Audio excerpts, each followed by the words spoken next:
So guys, how you doing? I'm Lee and you're watching Bareham Engines.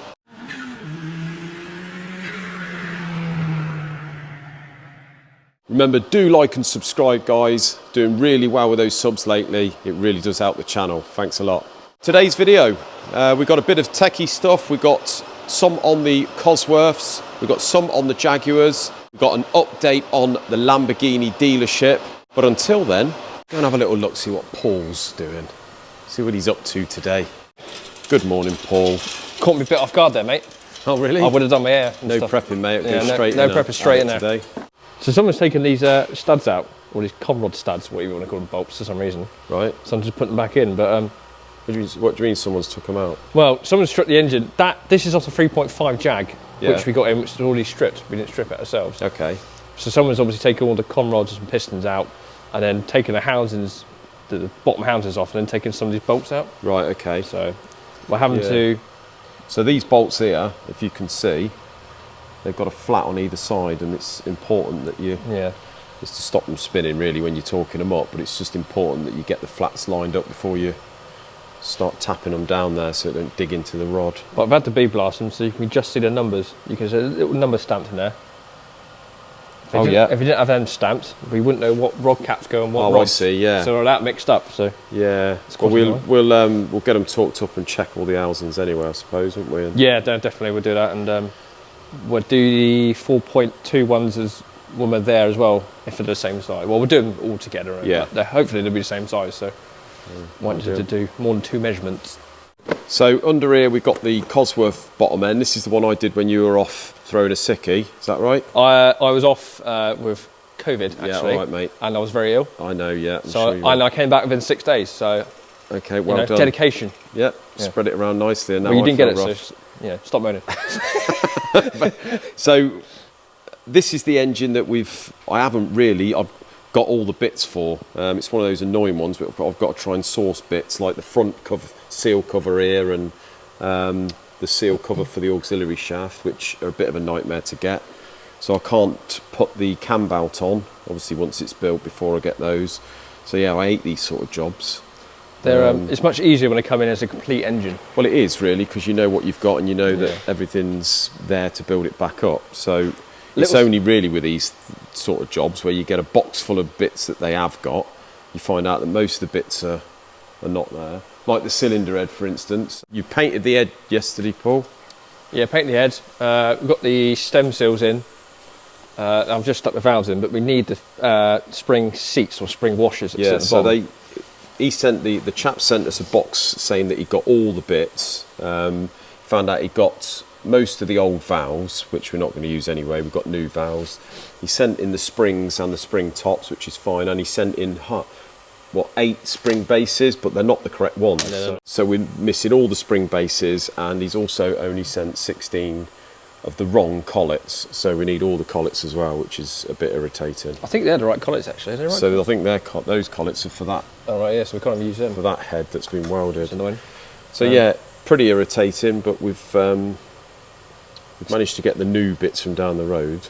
It's nearly there. I mean, we're putting the guides in this one. Yeah. We're putting the guides in, we're bringing the guides out. So it literally just needs to go together. Yeah. And then we can bolt it on the engine, because we've got the head bolts and the gasket now. Yeah. So sometime today, Paul and I are going to have a go at the head. This is the head for the N52, Paul, was it? Yeah, 52. The 52. Doesn't this matter, is the one with the crazy spring setup. So we're going to scratch our heads over this and try and remember how to do it again.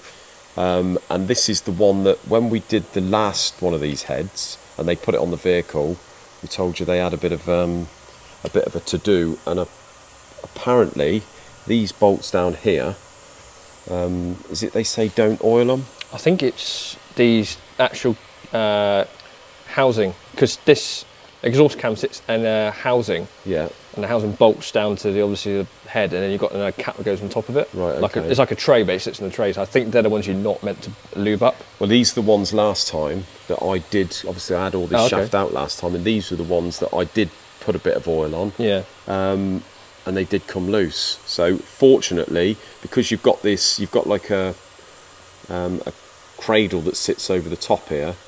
They only could come out probably 2 or 3 threads, but it meant that this shaft got loose. So catastrophe didn't happen, but that's the cradle.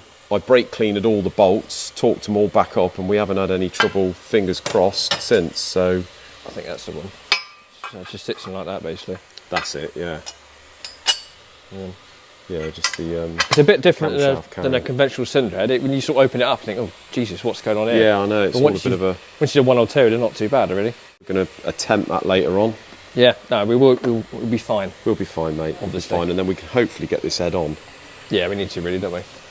Right then, guys, with reference to the Lamborghini. So we have made a decision today, and this is based on speaking to a couple of people, and I have been speaking to the general manager, I think it is, at Lamborghini.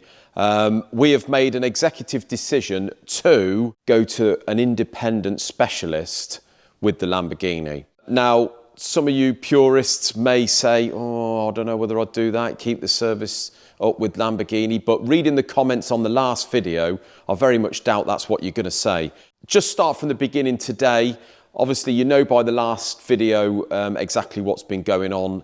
They're very, very vague with the servicing, the hours, what needs to be done, even the hourly rate. It's all a bit up in the air. Lamborghini have actually got my car now. I'm very, very disappointed because last year there didn't seem to be any issue, although it was the first year of me owning it and I wasn't too familiar with, you know, what they got to charge or what needs to be done, etc. All I know is before last year, just before I bought the car, it had a major service, you know, so it had everything apparently. It had gearbox oil, pollen filters, the whole lot. But anyway, this morning, I sent a very long email to this particular dealership stating that I was very, you know, very unhappy. I'd lost all confidence with them and I need to speak to someone a little bit higher up to get some clarification on what I'm going to be charged here. The service department there was very, very vague. It's almost like they just, from minute to minute, they decided what they wanted to charge and how many hours they decided they wanted to spend on it. You know, it was ridiculous. So this guy rings me back and he did state that they've come up with a plan. So basically, they've sent me an estimate originally, which was completely wrong. It was nothing, you know, they just pulled it out of thin air. As I stated to you as well, they did send me somebody else's estimate by mistake, which really dropped him in it a little bit because he was being quoted £135 an hour, 5 hours for a basic service. So last year, that's what I was charged, except they charged me £165 an hour. So he comes back to me today, whether he's telling the truth or not, but apparently last year that's what they charged per hour, but they've decided to lower it to 135 this year for older vehicles to sort of attract them to come back. Fair enough if that's the case, but he's still a bit vague on the hours. So my car really this year needs a basic service, but with pollen filters. He sent me a sort of estimate over and a plan, and they're going to do it they're going to sort of revert back to the beginning and go on a 4-year plan apparently. So because the car's just turned 14 years old, they've got to go back to the beginning. He's going to put last year as a basic service, which it was. This year is basic with pollen filters, a little bit extra on brake fluid. And he's gone from 5 hours on the first year to 12 hours this year. So bear in mind that sounds like 7 extra hours to change the pollen filters and the brake fluid. Apparently, it's a couple of hour job to do the pollen filters, fair enough. So that leaves 5 hours to change the brake fluid. Don't know, find it a little bit hard to believe. Next year is going to be gearbox oil, 15 to 16 hours they say. And then the one after that, up to 18 hours or whatever that is. I mean, it sounds like an awful lot to me. So today I was speaking with Scott from SG Motorsport. Scott is the one that's got the V6 Clio engine here. He's a V6 Clio specialist. And he quietly put me onto a specialist that he knows. I won't reveal the name just yet because I've only been speaking to the chap this afternoon. I don't know whether he wants me to mention him or not. Really nice guy. We've had a good chat about it. He sort of giggled a little bit to what they're up to. So he sent me over an estimate this evening for basically the same service as they're going to be doing this year, or supposedly now. He's £120 an hour, which is absolutely fair enough on what it is. He's put in 3.8 hours. So that, with all the parts, including the VAT, is coming out at £807, which sounds like a hell of a lot cheaper than what they're saying. They're saying to me this year that it's 12 hours because of the misunderstanding. They're going to do it at 10. You know, he's quoting me 3.8. There's an extra, 6 hours there? I don't know. It just, I'm completely baffled by it all. It's ridiculous. It really is. Needless to say, I'm going to get hold of them first thing in the morning. Fingers crossed they haven't started the service. If they have, I'm going to display how unhappy I am because I haven't actually given them the go-ahead until we actually clarified what was going on. If it hasn't been, it's going straight over to him because he's in Swindon, he's not too far away, and he is going to be dealing with the car from now on. I also spoke with him while I was on the phone about an exhaust system. So I didn't know whether I mentioned in a previous video that I did chat with the guys from Army Tricks at one point, and they were going to do me a bit of a deal for doing maybe a bit of collaboration with them. But he deals with, get in touch with Larini. He knows one of the guys there, so I've sent them an email seeing whether they're interested in helping out. So the car, whether it's been serviced here or not, I'm going to book it in, get an exhaust sorted, and we're going to get that exhaust on there, and hopefully that sounds, it'd be a valved exhaust, so hopefully that sounds absolutely lovely. That's where we are with it at the moment, guys. As I say, let me know down in the comments what you think, whether you think sending it to an independent is a good idea, or whether I should stick to a main dealer. But my feeling is these days, and definitely now I've had my confidence knocked with the main dealer, my thinking is I would rather, even if it affected the value at the end, I would rather take that hit and have someone look after my car who's, one, going to be honest, and two, has got a bit more of a passion with these vehicles than the main dealers these days. So that's where we are. Let me know what you think, guys. Little bit disappointed, well, very disappointed. Right, guys, so if I was left alone in the day, I would have got these Cosworths finished by now. I know I said in last video that I've got an all-day session with these Cosworths. Well, I'm still going on them. So this one down here is a 6 long stud. This one has been bored, actually. So it's 6 long stud. The face, the customer actually emailed me and said, look, the face had been faced, but obviously when it was delivered here, I don't know what conditions it was kept under with the delivery driver, but it had gone a little bit rusty on the top. So I've given this a very, very light lick over just to clean the surface, really. And I actually give it a 2 thou lick, and it was not brilliant, actually, and the centre 3. So to me, it didn't look like it had a fresh face on it. But anyway, I've given it the very bare minimum, and it's cleaned up. So that block there is pretty much done. The one I've got over here is for the customer in France. So the block down there goes with that one over there. This one here, I have rebored, just give it a very light lick over again, same as that one, just to clean it. And I've got to do the 6 studs on that. But this one here is the one that I've put the liners in. Now you can see there, it's just a little bit of moisture around where I've faced it and the liners are in. So if we sort of rub that, you can see that, there we go, it's where the liners are fit. They're a top hat ductile iron liner, so that's all done there. And this one is in for 10 studs. Now, we all know, I've probably told you in a previous video, really, but, you know, sometimes I repeat myself, but the outer 4 studs can be a bit of an issue. The reason I started doing these long studs conversions in the Cosworth is because I used to get them done elsewhere. In fairness, I only got 2 or 3 done, but the last one that I had done before I started doing it was a 10 stud job. Now, The 6 studs are not a problem really. The only thing you have to do is on these 2, so that's opposite side to the oil gallery, where the core plug's here. Inside, if I took those core plugs out, you would see, but inside there is a casting lug. And if you drill them to the same depth as these ones, you're really only drilling into the lug, and you're really only going into the base of the lug, which would be the bottom of the water jacket, probably only about 2 or 3 mil. And what tends to happen is over time, using the old style ARP studs, is they don't go deep enough and it breaks the lug out, and then you're in trouble.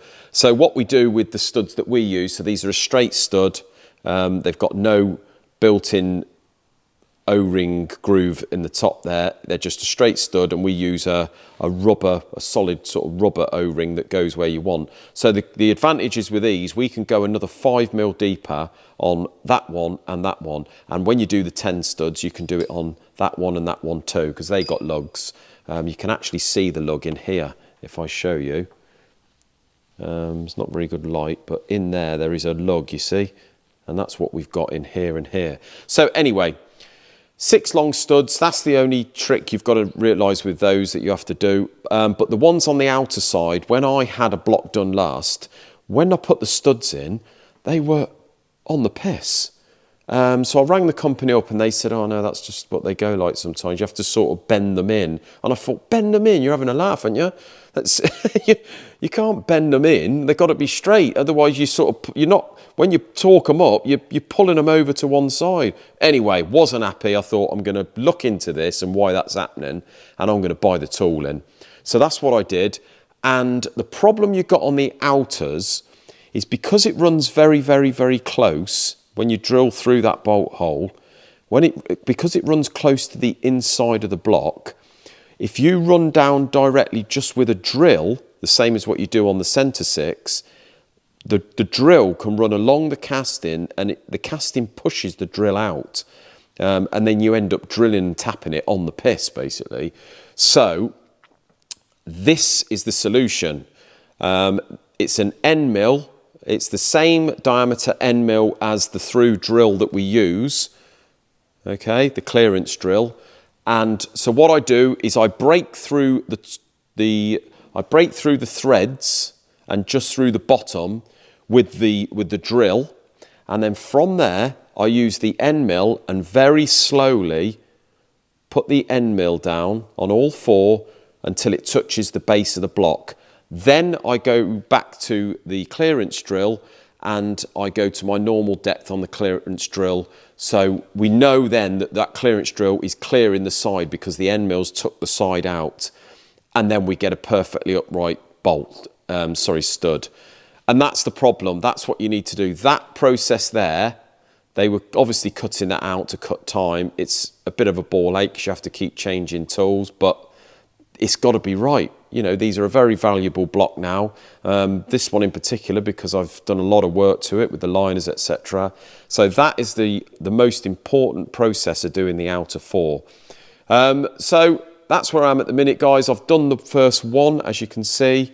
Just on my second one, I've got all these to go, and then I've got those 6 to do there. So absolute nightmare, but obviously the phone keeps ringing. You never get left alone for more than about 10 minutes. So tomorrow I really must get this finished, get these Cosworths out the way, because I've got plenty more work here to do.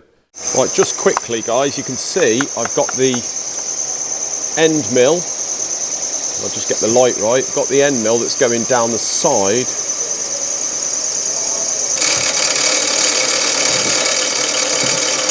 Of that casting. If I just bring that off, look, and get it focused, you can see there, if you just run a normal drill down there, that's just going to go on the piss like Summit Chronic. So that's why it's so important to run this end mill down there. See that inside there now, where I've run that end mill down and put a flat on the base of the block, and that is perfectly fine now to run the drill down there. Get a centre in there ready for the tapping drill. Well, there we go for another one, guys. Thank you ever so much for watching. Let me know down in those comments what you think of today's episode and the ongoing saga with the Lamborghini dealer. But until another one, like, subscribe, hit that notification bell, and we will see you again on Friday. Cheers, guys.